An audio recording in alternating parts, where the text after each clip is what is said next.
ఇటీవల తెలుగు రాష్ట్రాల్లో మానవ సంబంధాలు మంటగలుస్తున్నాయి. ఆస్తి కోసం కుటుంబ కలహాలు లేదా ఇతరత్ర కారణాలు ఏవైనా కావచ్చు, సొంత కుటుంబ సభ్యులపైనే దారుణాలకు తెగబడుతున్నారు. వరుసగా ఇలాంటి ఘటనలు తెలుగు రాష్ట్రాల్లో కలకలం రేపుతున్నాయి. అలాంటి ఘటనలను ఇప్పుడు క్రైమ్ రౌండప్లో చూద్దాం. ఆస్తి కోసం తాతని చంపాడు ఓ దుర్మార్గుడు. కుటుంబ కలహాల కారణంతో సొంత అన్ననే కడతీర్చాడు ఓ తమ్ముడు. మద్యం తాగి వేధిస్తున్నాడని కన్న తండ్రిని హతమార్చాడు ఓ కుమారుడు. ఇటీవల ఇలాంటి ఘటనలు హైదరాబాద్ చుట్టుపక్కల కలకలం రేపాయి. తాజాగా అలాంటి ఘటనలే తెలుగు రాష్ట్రాల్లోనూ జరిగాయి.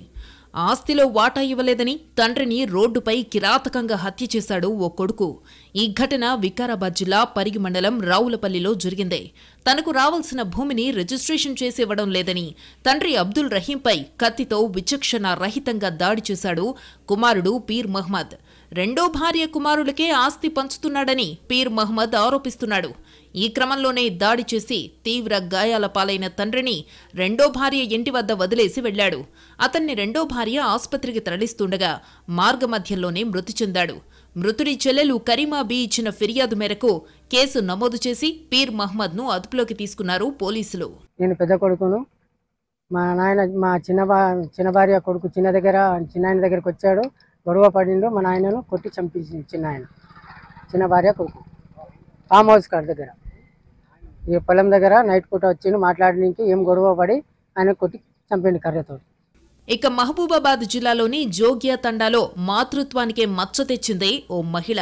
ప్రియుడి మోజులో పడి కన్న బిడ్డలకే విషమిచ్చింది. ఈ ఘటనలో కుమార్తె నిత్యశ్రీ మృతి చెందగా కుమారుడు వరుణ్ తేజ్ ఆసుపత్రిలో కోలుకుంటున్నాడు. పిల్లలకు ఏమిచ్చావని అడిగితే తల్లి పొంతనలేని సమాధానాలు చెబుతోందని స్థానికులు ఆరోపిస్తున్నారు. పైగా తమ కుటుంబ సభ్యులతో తమపైనే దాడి చేయించిందని చెబుతున్నారు.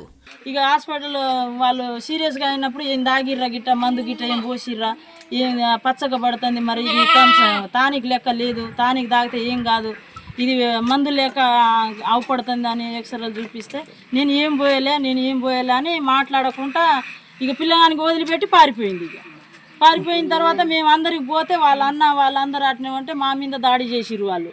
తల్లి ఉషను కఠినంగా శిక్షించాలని తండావాసులు కోరుతున్నారు. 4 నెలల క్రితం ఉషా భర్త మృతి చెందాడు. దానిపై కూడా అనుమానాలున్నాయని స్థానికులు చెబుతున్నారు. మరోవైపు అన్నమయ్య జిల్లా రాజంపేట మండలం బలిజీబెల్లి పూసల కాలనీలో కన్న తల్లిదండ్రులపై కత్తితో దాడి చేశాడు కొడుకు. తండ్రి శ్రీరాములు, తల్లి నాగమ్మను కొడుకు ప్రేమ్సాయి కత్తితో విచక్షణ రహితంగా పొడవడంతో వారికి తీవ్ర గాయాలయ్యాయి. పరిస్థితి విషమంగా ఉండడంతో వారిని కడప రిమ్స్కు తరలించారు. ప్రేమ్సాయి మానసిక స్థితి సరిగ్గా లేదని చెబుతున్నారు. 4 రోజుల నుంచి సరిగ్గా మందులు వాడటం లేదు. తన భార్య కాపురానికి రావడం లేదని తల్లిదండ్రులతో గొడవ పడ్డాడు. అర్ధరాత్రి ఉయ్యాలలో ఉన్న కొడుకును తీసుకుని వెళ్తుండగా తల్లి తండ్రి అడ్డగించడంతో వారిపై దాడికి పాల్పడ్డాడని తమ్ముడు తెలిపాడు. ఈ మధ్య వాళ్ళ భార్యాభర్తల మధ్యలో గొడవలు వచ్చాయి. వాళ్ళ ఫ్యామిలీలో వాళ్ళు గొడవ పడుకుంటా రాత్రి తెల్లవారుజామున 2-2:30 ఆ టైంలో వాళ్ళ కొడుకుని తీసుకొని పోతా ఉన్నాడంట. తీసుకొని పోతా అంటే చిన్నపిల్లోడిని ఏమన్నా చేస్తాడని చెప్పి వాళ్ళ అమ్మ నాన్న వెనకమ్మటి పోయినందుకే నా పిల్లకాయని మీరు తీసుకుంటున్నారు, ఎందుకు తీసుకుంటున్నారు అని చెప్పి కత్తి అంట దాదాపు 2 నుంచి 3 ఇంచులు ఉంటుందంట కత్తి. ఆ కత్తితో దాడి చేశాడు.